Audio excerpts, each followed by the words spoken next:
네, 이재명 민주당 대표가 어제 한 남성에게 습격을 당했죠. 그 뒤에 서울대병원에서 혈관 재건술 수술을 2시간가량 받았고요. 중환자실로 옮겨져서 지금 회복 중이라고 하는데요. 상황 좀 자세히 알아보기 위해서 강선우 민주당 대변인을 스튜디오로 모셨습니다. 어서 오세요, 의원님. 네, 반갑습니다. 강선우입니다. 네, 지금도 계속 중환자실에 계신 거죠? 이재명 네, 대표. 그러신 걸로 알고 있습니다. 그래요. 일단 뭐 수술은 잘 된 거고요. 수술이 생각보다 조금 오래 걸렸고요. 예. 어제 한 3시 45분경에 이제 수술 들어가셨는데 처음에 저희가 이야기를 듣기로는 1시간 정도 걸릴 거다 그랬는데 한 2시간 넘게 걸렸던 것 같고요. 네. 그리고 생각보다 출혈이 많았었고 그래서 혈관 자체를 좀 재건을 해야 되는 그런 상황이었다고 들었습니다. 그러니까 바로 옆에 보니까 또 경동맥이 있더라고요. 네, 큰일 날 네. 뻔했어요, 정말. 그러니까요. 부산대 병원에서도 그 네. 관련해 가지고 브리핑을 했었는데요.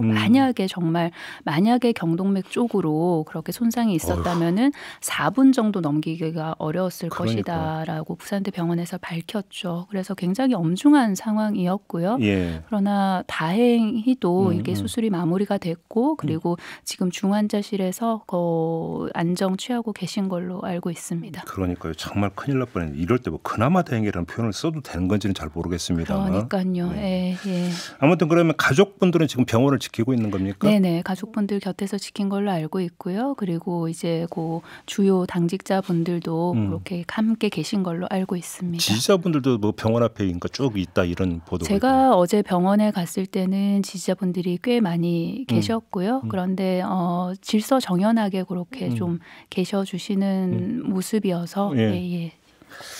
알겠습니다. 그 이제 현장에서 부산대 병원으로 이송이 됐다가 다시 서울대 병원으로 이제 다시 이송이 된 거잖아요. 그 네. 과정을 좀 정리해서 말씀해 주시겠어요? 부산대 병원으로 처음에 이송이 되셔가지고 네. 이제 부산대 병원 의료진과 그리고 가족들이 함께 논의를 해서 이제 서울대 병원을 이송을 한 걸로 알고 있고요. 그리고 여러 가지 이제 추후 과정을 생각하면 아무래도 서울대 병원으로 이송을 하는 게 낫다고 그런 판단이 있었던 것 같습니다. 네. 의료진의 판단 또한 그랬던 것 같고요. 예. 네, 관련해서는 정말 이런 상황에서 사람이 목숨을 잃을 뻔한 상황이지 않습니까? 그런데 이런 거 관련해 가지고 여러 가지 부적절한 불필요한 해석을 하시는 분들이 계셔서 관련해서는 저는 굉장히 불편하다는 말씀을 드립니다. 그러니까요. 뭐 서울대 병원으로 이송이 됐다면 중증은 아니지 않느냐.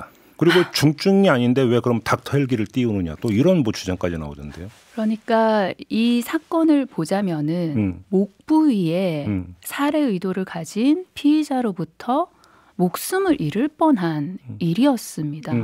그러면은 생각을 해보자고요. 그게 본인이랑 가까운 사람, 본인의 가족이라고 생각을 해도 그런 말을 할 수가 있을까요?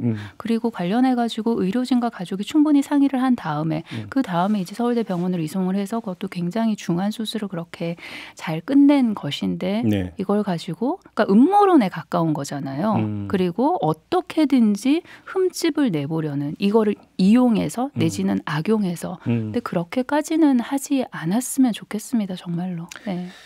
알겠습니다. 그 가해자 있잖아요. 네. 지금까지 이제 나온 걸 정리를 하면 충남 지역에서 부동산을 운영하고 있는 60대. 네.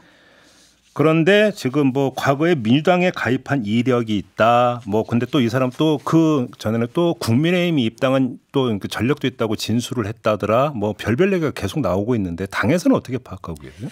이거는 경찰에서 이제 사건을 수사를 하고 들여다보면서 당적 여부나 아니면 어느 당의 당적을 가지고 있었는지 히스토리 관련해서 수사와 이 사건의 본질과 필요가 있다고 판단을 한다면 아마도 경찰 쪽에서 공식적으로 요청을 하지 않을까라고 저는 생각을 합니다. 네. 다만 지금까지는 공식적으로 요청 확인 관련해서 공식적으로 요청이 없는 걸로 알고 있고요. 근데 당에다가 이제 혹시 민주당 가입한 전력이 있는지를 물어보는 경찰 요청이 없었다? 네, 지금까지는 없는 걸로 알고 있습니다. 네, 그리고 이 사건 수사하면서 그것이 사건의 본질과 관련이 있다면 필요가 있다면 경찰도 아마 뭐 그렇게 요청을 할 거라고 저는 생각을 하는데 네. 그런데 지금 현 시점에서 지금 언론들이 막 앞다퉈 보도를 하고 있잖아요. 어디 당원이었대더라, 이런 성격이었대더라 등등.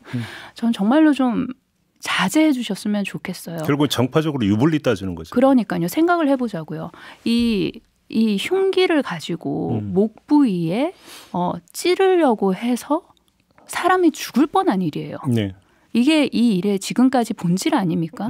그런데 그 피의자가 어느 당의 당적을 가졌든지 아니면 당적 자체를 가졌든지의 여부가 본질과 상관이 있나요? 아마 이렇게 주장을 하지 않겠습니까? 아니 죽이려고 했다라고 하는 진술을 했다고 하는데 그러니까요. 그러면 네. 범행 의도가 뭔지를 알아야 되는 거 아니냐. 네. 정치적 동기냐 아니면 네. 사적 동기냐. 네. 그걸 그러니까 살피기 위해서는 당 가입 이력이 있는지를 살피는 게 당연한 거 아니냐. 이런 식으로 주장하고 나올 것 같은데. 그러니까 그것은 경찰이 수사를 하면서 그 범행 동기 관련해서 필요가 있다면 경찰이 판단을 해가지고 그 다음에 어느 당이든 요청을 하는 것이겠죠. 그런데 지금 벌써 앞서가고 있지 않습니까? 그러면 이 앞서간다는 것은 이 사건을 갖다가 정치적으로 해석을 해서 그 어느 정파든지 간에 본인들이 유리한 쪽으로 해석해서 끌고 가려는 그런 움직임이 있는 것이죠. 그래서 결국은 저는 언론이 앞서가지 않았으면 좋겠어요. 그 말씀은 경찰이 그 조사에서 밝히면 되는 거지. 그렇죠. 언론이 근거도 없이 시급을 다퉈가면서 추정해서 내놓을 보도는 아니다. 이 말씀. 지금 이 일에서 가장 중요한 게 당적 여부가 아니지 않습니까? 예. 제가 어제 언론인들께 굉장히 전화를 많이 받았습니다. 통화를 많이 했는데 제가 기억하기로는 그 어느 누구도 이재명 대표 괜찮으시냐는 질문을 한 언론인이 없었어요. 진짜요? 네, 저는 굉장히 좀 씁쓸했습니다. 그럼 주로 뭘 물어보던 거예요? 이제 그 여러 가지 그 응급 체계 관련돼서 이송 부분 네. 왜 굳이 서울대로 옮겼냐? 네, 그런 부분이라든지 물론 방금 말씀하신 당적 여부 물론이고요. 그러니까 어떻게든 뭔가 좀 제 느낌은 뭔가 좀 다른 시각에서 봐서 다른 보도를 하려는 그런 느낌을 많이 받았어요, 어제. 이게 이제 정치적 파장을 차단하고자 이런 목적이 있다. 결국은 그러니까 취재를 이런 식으로 하고 또 보도를 이렇게 내놓는 것은 이런 말씀이신 것 같네요. 저는 좀 더 이 일의 이 사건의 본질에 다가가는 그런 취재와 보도가 좀 많아졌으면 좋겠습니다. 알겠습니다. 그 말씀하셨으니까 하나만 더 여쭤볼게요. 유튜브 채널로 가면 무슨 자작극 주장까지 나오지 않았습니까? 어떤 말씀 주시고 싶으세요? 대한민국이 이렇게까지 저는 가면 안 된다고 생각을 합니다. 별별 이야기들을 다 하더라고요. 자작극이다, 무슨 뭐 종이칼이다. 생각이 다르고 그리고 본인이 지지하는 정치색이 다르다고 해서 그 우리가 지켜야 되는 그런 기본적인 아주 기본적인 선이 있잖아요. 그 아래로는 내려가지 않았으면 좋겠어요. 네. 그럼 이런 그 무분별한 어떤 주장에 대해서 혹시 나중에라도 법적으로 대응할 지금 그 계획이 있는 겁니까? 당에서 일단 그런 것도 검토하고 있습니까, 혹시? 지금 현재로서는 거기까지는 검토할 여력은 아직은 없습니다만 그러나 당이 어떠한 여러 가지 조치를 취하기 전에 그 대한민국의 그 한동훈 비대위원장이 잘 쓰는 단어 있지 않습니까? 동료 시민? 네, 동료 시민으로서 본인들의 어떤 말이나 행동이나 생각을 한 번은 좀 되짚어봤으면 좋겠습니다. 알겠습니다.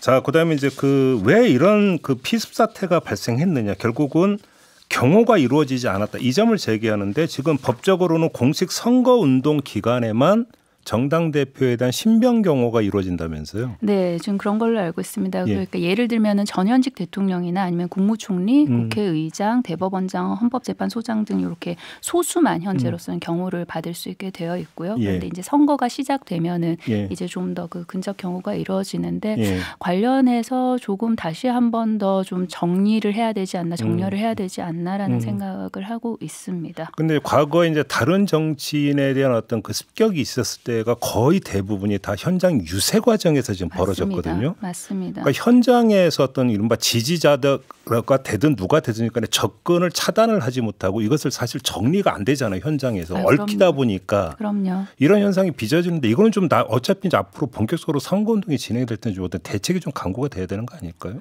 조금 더 기민하게 대책할 수 있는 시스템이 좀 마련이 돼야 될 것 같아요. 그러니까 이게 사실 현장에 그렇게 막 지지자들도 섞이고 여러분들이 섞이는 그 현장을 막 막상 가서 보시면은 이게 질서 있게 통제하기가 거의 불가능한 상황입니다. 그런데 만약에 일어날 수 있는 모든 변수를 조금 더 꼼꼼하게 봐야 될 것 같아요. 그래가지고 이런 불상사가 일어났을 때 그 대처하는 그런 시스템도 조금 더 촘촘하게 마련이 돼야 될 것 같고요. 네. 근데 어제 같은 경우에는 불행히도 그 장소가 가덕도였기 때문에 그 응급 시스템 같은 것이 늦게 왔습니다. 네네. 그러니까 그 20분이 넘어서 이제 응급차가 도착을 했고요. 그러니까 그런 거까지도 그런 응급 시스템 체계까지도 이런 선거 과정에 있어서 혹시 모를 불상사를 생각을 한다면 그런 것도 조금 더 촘촘하게 준비를 해놔야겠죠. 알겠습니다. 지금 만약에 이제 그 이재명 대표가 중환자실에서 이제 일반 병실로 만약에 이제 어느 시점에서 옮겨지게 되지 않겠습니까? 네네. 그렇게 이제 만약에 되면은 네. 예를 들어서 뭐 한동훈 국민의힘 비대위원장이나 다른 어떤 정치인들이 병문안 의사를 밝힐 수도 있을 것 같은데 어떻게 할 건지 혹시 당에서 논의는 했습니까? 당에서 아직까지 그런 논의까지는 하지 않았고요. 네. 지금 현재로서는 우선 이재명 대표의 회복이 가장 중요한 거니까요. 그래서 어느 정도 회복이 좀 되는 거를 봐야 될 것 같습니다. 일단 그거는. 네. 예. 그리고 이전에도 단식도 하셨고요. 그러니까요. 그 이후에 이제 또 이런 일이 벌어져서 그래서 우선 가장 중요시 되는 거는 대표의 건강이라고 생각합니다. 알겠습니다. 오늘 비상의총이 있죠? 네. 그럼 이제 의원총에서 논의할 내용이 어떤 거예요? 우선 이제 이재명 대표 이 피습 사건 관련한 논의가 있을 것이고요. 그런데 다만 어제 더불어민주당에서 밝혔다시피 당무 관련해서는 공백을 최소화하겠다고 말씀을 드렸습니다. 그리고 그렇게 될 것이고요. 그런 시스템이 이미 다 마련이 돼 있어서 그 당무에 있어서는 국민 여러분들께서 보시기에 전혀 걱정 없으시도록 민주당 지도부가 잘 해나가리라 생각을 하고요. 그리고 또 한 가지 관련해서 논의될 건 아마 특검법 관련해서 논의가 있지 않을까 예상합니다. 그러면 당무 관련해서는 일단 당장 급한 게 지금 공천관리위원회 구성 문제라든지 위원장은 지금 이제 이명백 교수로 됐지만 네네. 위원들이 지금 구성이 된 건 아니잖아요. 네네. 그럼 이런 절차도 그냥 예정대로 그냥 쭉 간다 이렇게 네. 이해하면 되는 겁니까? 네, 아마 큰 차질 없을 겁니다. 네. 그래요? 네네. 결재가 있어야 되는데도. 그 최고위 지도부에서 이제 관련해가지고 의견을 나눌 것이고요. 네. 그리고 이제 관련해서는 대표 회복과 함께 그 타임라인에 지난번 총선과 크게 다르지 아니하게 그 당무가 원활하게 잘 진행이 될 것입니다. 네. 네, 그래서 우리 지지자분들 그리고 국민 여러분들께서 그렇게 보내주시는 그런 걱정, 응원에 저희 더불어민주당이 잘하는 믿음직한 그런 모습 보여드리도록 하겠습니다. 그러면 그러니까 예를 들어서 뭐 그 회복 기간이라는 게 또 있는 법 아니겠습니까? 네, 네. 그러면 예를 들어서 뭐 그 당분간 대행을 세운다든지 이런 것들은 검토를 안 하시는 거고요. 네, 그런 방향으로는 검토하고 있지 않습니다. 그건 아니고. 네, 네. 그럼 특검법에 대한 논의를 한다고 지금 말씀하셨는데 그건 어떤 그 재의결 부분일까요? 어떻게 봐야 되는 거예요? 이제 우선은 그 윤석열 대통령이 거부권을 사용해서는 안 되는 것이죠. 그래서 관련해서 민주당에서는 최대한 용산에서 거부권을 행사하지 못하도록 그러니까 압박하는 그런 종합적이고 다방면의 방법을 강구를 할 것이고요. 관련해서 토론을 할 것이고요. 그리고 그러나 용산에서 지금 현재 거부권을 할 것이라고 밝힌 상태 아니겠습니까? 홍보수석이 나서서 뭐 얘기를 했으니까. 네, 그 이후에는 그러면 민주당이 어떻게 할 것인가에 관련해서 저는 좀 토론이 있을 거라고 봅니다. 본회의 통과된 법률안을 정부로 이송하는 주체는 국회 사무처죠. 맞습니다. 근데 어제 이송이 안 됐단 말이에요. 네, 왜 이송이 안 됐는지 그리고 언제 이송하는지 혹시 국회 사무처로부터 얘기 들으신 게 있습니까? 구체적인 날짜는 들은 것이 없고요. 예. 그리고 아마 그 국회 사무처에서도 그 절차에 맞게 아마 이송을 할 거라고 생각을 합니다. 다만 어제 원래는 그 정부 여당에서 정부 측에서 그 국무회의를 오전에 잡았다가 그리고 오후에 또 다시 잡지 않았습니까? 그래서 그런 움직임을 아마 국회 사무처에서도 좀 고려했어야 하지 않나 그리고 고려하고 있지 않나 생각합니다. 그 오래 걸릴 것 같지는 않죠? 이송하는 게. 그렇게까지 오래 걸릴 것 같지는 않습니다. 그래요? 네. 홍익표 원내대표가 어제 이제 소속 의원들에게 발언 자제령을 내렸어요. 네. 이건 어떤 취지로 이해를 하면 되는 걸까요?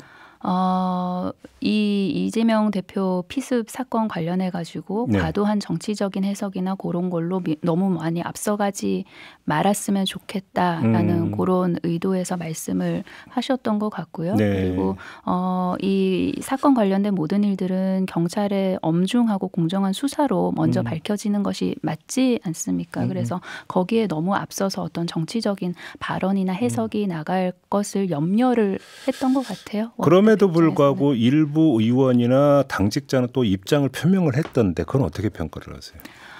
이게 우리 국민 여러분들도 그러셨겠지만 저희 또한 어제 굉장히 충격이었고 그리고 네. 분노였습니다. 그래서 그런 본인의 마음을 조금 표현을 하면서 그리고 함께 좀 공감하는 그런 의도였다고 취지였을 거라고 저는 생각을 합니다만 이제 그 홍익표 원내대표 입장에서는 혹시라도 그런 것이 좀 이용이 되거나 악용이 되거나 곡해가 될 그런 여지가 있기 때문에 그거 관련해서 좀 자중해달라는 발언을 한 것 같고요. 그러니까 마지막으로 사실 뭐 이 질문은 굳이 지금 드릴 필요는 없을 것 같긴 한데 당장의 어떤 그 급한 관심사이기 때문에 마지막으로 질문을 드리겠는데 뭐 지금 이낙연 전 대표의 뭐 탈당 예고가 됐었던 상황이고 원칙과 상식 소속 의원들도 입장을 표명할 거다라는 이야기가 있었었고 그 와중에 이제 피습 사태가 발생한 거 아니겠습니까? 뭐 어떻게 할지는 사실 이분들 소관 사항이기 때문에 의원님한테 여쭤볼 건 아닌 것 같고 좀 당내 분위기가 어떤지 마지막 질문으로 이걸 좀 드리겠습니다. 사실 더불어민주당 내에서는 그 이낙연 전 대표의 그 신당 창당에 대한 걱정이나 이런 것이 있는 것은 사실입니다만 의원들끼리 요거 관련해 가지고 굉장히 집중적으로 토론을 한다거나 그런 분위기는 사실 아닙니다. 저는 이낙연 전 대표도 그렇고요. 그리고 이 그 원칙과 상식 내분의 의원님들도 그렇고 당 대표가 백주대낮에 목숨을 잃을 뻔한 일이 있었습니다. 그렇다면은 그거를 잘 감안을 해서 본인들의 정치 일정 정하지 않을까 싶습니다. 알겠습니다. 자, 오늘 말씀 여기까지 듣도록 할게요. 더불어민주당 대변인을 맡고 있는 강선우 의원과 함께했습니다. 고맙습니다. 네, 고맙습니다.